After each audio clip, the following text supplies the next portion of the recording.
Aku tadi kan belum kerekam ya. Tak tanya no ceritane, sampean sakit gimana reaksinya majikanmu, Mbak? Sangat kah, seperti orang tua sendiri. Kamu jaga orang tua toh? Dulu bantuin Popo di Loyanyun 6 tahun, nggak ditambahin gaji, nggak apa-apa. Yang penting saya kerja lancar dulu kan. Awal-awal 2008 sampai Popo meninggal, tapi Poponya baik, nggak rewel, maksudnya nurut banget kayak anak kecil gitu. 94 umurnya beliau meninggal. Dan setelah meninggal saya mimpi beliau di taman ketawa-ketawa senyum gitu. Bahagia gitu, iya. Kelihatan bahagia sekali dia Bapak, pergi. Jamnya hetoa, cuma senyum-senyum aja, Masya Allah, saya sampai merinding. Berarti ada kebahagiaan tersendiri. Iya. Saat saya bantu Bobo nggak digaji, tapi Tuhan memberikan jalan kebahagiaan lain. Saat orang tua saya di rumah masuk angin apa, itu tetangga pada ngasih tahu saya ini. Dan mereka pun bergotong royong lah, intinya nolong bapak saya lah, ibaratnya masak dikasih ke orang tua saya lah, apalah gitu. Lah bapakmu sendiri tah? Enggak, sama masku. Oh, sama masmu. Terus kamu satu majikan 14 tahun? Iya. Yang tanda tangan siapa? Teteh. Yang tanda tangan tetehmu? Iya. Dari nyiku bobomu sampai sekarang itu tetap tetehmu. Terus dapat long service? Belum. Tapi alhamdulillah, dulu awal 2007 saya kesini di PT setahun, 2 bulan di interminate. Waduh, kenapa kok 2 bulan di interminate? Katanya saya nggak bisa jaga anak. Itu kan musim dingin. Seminggu sekali tuh anak flu, batuk lah apa, pasti dibawa ke dokter dong. Beliau bilang nggak bisa jaga anak. Terus di interminate lah saya pulang nggak ada uang. Cari uang lagi di PT setengah tahun, terus di Cengbok dulu sampai sekarang. Jodoh ya berarti ya. Terus setelah terbuang. Benar. Berapa? Dan di agent dimarahin apa? Mata kamu itu sayu. Gimana kamu bisa sukses di Hongkong? Mata saya kan kecil, kayak ngantuk gitu. Saya diomelin di agent seperti itu loh. Karena matamu sayu, jadi kamu divonis nggak bisa sukses di Hongkong. Waktu itu saya down. Terus itu masih ada lagi orang agent bilang gini, suruh bersihin ini saya kerjakan. Dan padahal tiket sudah dibelikan besok pagi pulang. Oke, terus agent bilang apa? Kamu bersih-bersih ya. Terus dibawa ke rumah orang agent, suruh bersih-bersih rumah. Makan nggak dikasih, jangankan uang, roti aja nggak dikasih. Sama agentmu? Ya. Besok paginya saya pulang diantar orang agent Filipina. Cerita, ya walaupun Inggris saya belepotan, saya bisa ngobrol dengan beliau. Beliau ngasih support, jangan putus asa lah intinya. Harus kaya. Yang ngasih support malah orang Filipina. Lah sampean mana? Malaysia 3 tahun. Malaysia 3 tahun. Ada anak juga. Tapi bisa sukses. Tapi di Hongkong cuma 2 bulan. Ya. Gagal. Di PT setahun, Miss. Jadi leader, nggak dibayar. HP saya disita. Mbok-mbokane agent. Mbok-mbokane PT. Tapi Allah kasih yang lebih wow dari setelah itu ya. Di Cengbokku. 10 tahun saya ikut loyang kemanapun. Eropa, Jepang, Korea, Afrika saya pernah. Karena ngomong anak. Oke, jadi kamu setahun di PT, 2 bulan di interminate, 2 bulan di interminate, mukanya sayu, gak niat kerja, ngantuan. Katanya nggak bisa sukses di Hongkong. Mata sayu tidak bisa sukses di Hongkong. Wow, kata-katanya hebat itu agentnya ya. Hebat sekali itu agentnya. 2019 sebelum COVID, saya umroh dari sini. Umroh dari sini? Syukur alhamdulillah. 2001 Januari, kan 2020 kan lagi gencar-gencarnya COVID. Betul, 2021 kan udah dibuka. 2002 sorry. Januari. Saya berangkatkan bapak saya, kakak saya, abang saya pergi umroh. Syukur alhamdulillah. Dari hasil sampean kerja di sini. Ya. Terus bojomu lah? Kurang beruntung. On proses. Maksudnya? Cerai? Ya, saya lagi ngurus di pengadilan. Telat nikah? Cerai? Kenapa? Dipangan rayap apa? Nggak ada komunikasi. 2012 saya nikah, 2014 saya cuti. Beliau nggak datang, hanya janji. Padahal saya. Lah dia di mana? Ke rumah orang tuanya. Lah rumah orang tuanya mana? Saya kan Lampung, beliau Purwakarta, Bandung. Jawa. Ya. Saya bertahan. Saat dikondisikan 2020 saya komunikasi dengan beliau lagi. Saya bilang tahun ini saya terakhir kita benahi rumah tangga kita.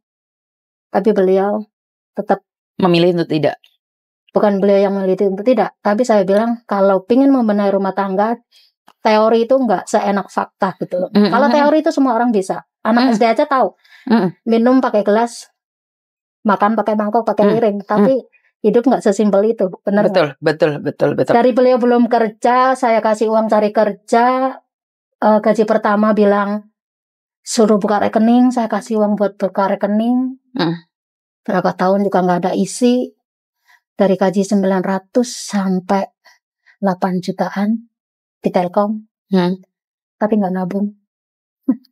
Apa yang harus saya perjuangkan lagi nih? Jadi habis nikah, bye-bye. Yes. Berapa tahun nikah? 10 tahun. Bukan 1 tahun, 2 tahun bersamanya. Ya cuman cuti pertama loh. 1 bulan. 1 bulan, Dok. Oh. Main ganti status, Dok. Tragis kan hidup saya. Ganti status, Dok. Yes. Nggak apa-apa, karena rezeki Tuhan itu macam-macam. Ya, tapi saya balik lagi. Di saat saya nggak memiliki ini, tapi Tuhan ngasih ini gitu. Betul. Nah ini yang saya suka. Kalau kita selalu mikir, saya nggak punya anak, kenapa mereka punya anak? Mungkin Tuhan, kalau saya sendiri ya, adik saya, teman saya, ada yang bilang sampai pengen bunuh diri karena ekonomi ya. Saya pikir lagi, mungkin Tuhan belum ngasih izin saya untuk belum memiliki anak ya karena kemampuan kita gitu loh, Mi. Kalau mengukur kemampuan kita pun sampai kapan kita nggak mampu ya. Tapi kalau dilihat dari pengalaman YouTube teman kita, kita termasuk orang beruntung gitu aja. Karena sekali lagi saya selalu bilang bahwa menikah itu tidak dijanjikan punya anak. Iya. Dan kalaupun punya anak tidak bisa dijanjikan lagi-lagi.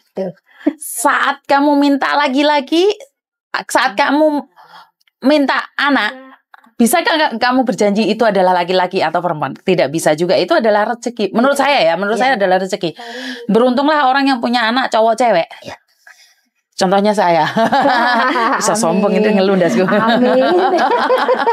Ceweknya cantik. Aku lihat di YouTube. Aku belum lihat. Jadi ada anak ceweknya. Jadi kalau dibilang iya rezeki itu bagi-bagi, Mbak. Saat kita mendapatkan ini, kita nggak dapat ini. Kalau dapat ini, nggak dapat ini. Kalau dilihat sih, keluarga saya merasa sudah syukur alhamdulillah. Tapi kan nggak ada duit. Ya benar.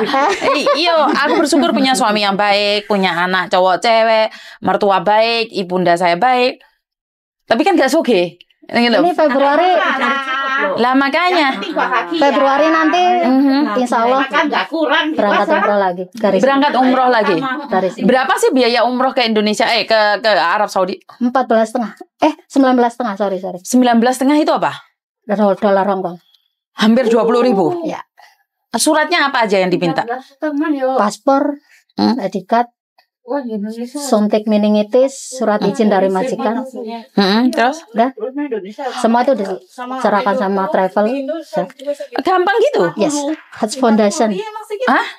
Facebooknya Hajj Foundation itu yang mengurus kita pergi umroh dari sini. Oh, oke. Lah ya? Umroh yang kemarin tau nggak? Majikan saya ngasih saya sanggup berapa? $900 USA. Oh, sudah banyak loh, 7.000-an loh itu. Saya beli tanah pinjaman dari majikan 3 kali. Syukur. Tapi sampean sakit-sakitan. Ya. Nah, itu kan akan ngasih kita up down kamu bisa bertahan tidak gitu. Betul. Jadi sampean sudah umroh berapa kali? Mau 2 kali. Terus pertanyaan saya, waktu umroh itu berapa hari, Mbak? 13 hari kalau dari sini. Kalau dari sini? Termasuk hotelnya dan semuanya ya? Makan 3 kali sehari. Ayo konco-konco yang pada hati umroh ini, biayanya berapa? Anggap aja 20.000. Ya. Anggap aja 20.000 Hongkong dolar 13 hari di Arab Saudi. Ya. Sudah termasuk semuanya. Dari Madinah, kita dari Jeddah ke Madinah, terus berapa hari, terus lanjut ke Mekah. Berapa orang Mbak sampean dulu waktu umroh? Dulu awal 70 orang, cuman sebagian ada sedikit masalah, belum dapat visa.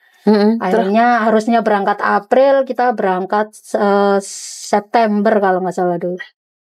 Menarik ya. Dari Hongkong bisa umroh. Iya. Baru tahu aku.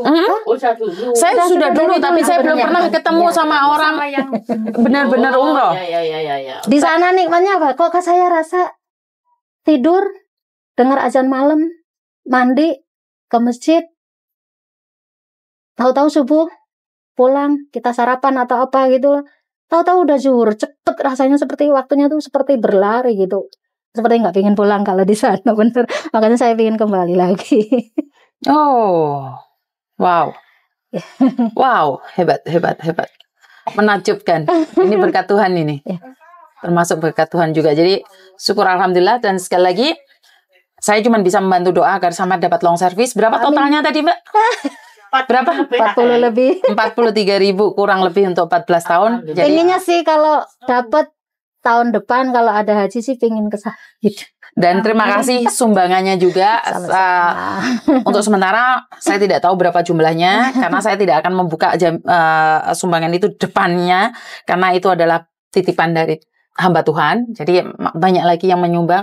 Jadi sebenarnya buat teman-teman yang membutuhkan, karena saya sendiri kan nggak tahu tuh Mbak, aku nggak pernah ngeluyur nih Jobo, aku nggak tahu keadaan di luar. Jadi kalau ada teman-teman di luar yang ngomong, Miss Yuni ini ada anak butuh bantuan, kalian datang langsung ke sini. Karena saya tidak akan bisa tahu. Dan saya juga menghimbau buat mbak-mbaknya yang saat ini hamil di luar sana, jangan pernah berpikir pengen buang anaknya, karena saya mau itu. Bukan saya mau itu, maksudnya. Bukan saya mau kalian hamil ya, maksud saya adalah kalau engkau termana no, mana berpondok-pondok nggak apa-apa lek meteng lek Miss Yuni ngono utuh. Maksud aku adalah lek kalian sudah hamil, engkau berpondong-pondong dolanan kok, manu-manuan kok, aku le soro malian aku. Paham nggak? Saya tidak menghimbau bagi yang belum bunting, tapi bagi Anda yang sudah bunting, jangan pernah berpikir untuk buang anak itu, karena saya ada beberapa orang yang membutuhkan anak. Bisa diberikan pada orang lain. Wes ojo gua anak iku rezeki. Masih ingat kemarin yang sama mertuanya suruh dibuang ternyata jadi tentara anaknya? Oh, iya. Kita nggak tahu loh. Ya. Bayi itu bisa menjadi berkat yang dahsyat sekali dan dari dokter ya. Betul ya satunya. Jadi sekali lagi jangan pernah menyepelekan bayi. Loh, sing dosa kan mbok mbek babone to. Benar apa? Ndoke kan nggak salah to. Jadi Bukan saya menyuruh kalian nyoba-nyoba lah mbek Bangladesh, mbek Pakistan. Enggak loh ya. Lho enggak mana? Wis bunting kok ngene kabeh tak tutup lawangku. Wis ora kanca-kancoan aku wis. Tak tutup YouTube-ku mbek tak tutup kowe. Ugal-ugalan kalian. Kita suka manuk-manukan itu. Boleh sampean pilih manuk-manukan. Jadi sebentar tak tutup dulu yang ini. Engko manuke wis oke teko kabeh iki lho San. Jadi sing gatel manuk maksudnya. Jadi terima kasih buat teman-teman yang di luar sana, berkat Tuhan mengalir atas kita semua, semoga semua makhluk bahagia dan bye-bye, assalamualaikum. Waalaikumsalam.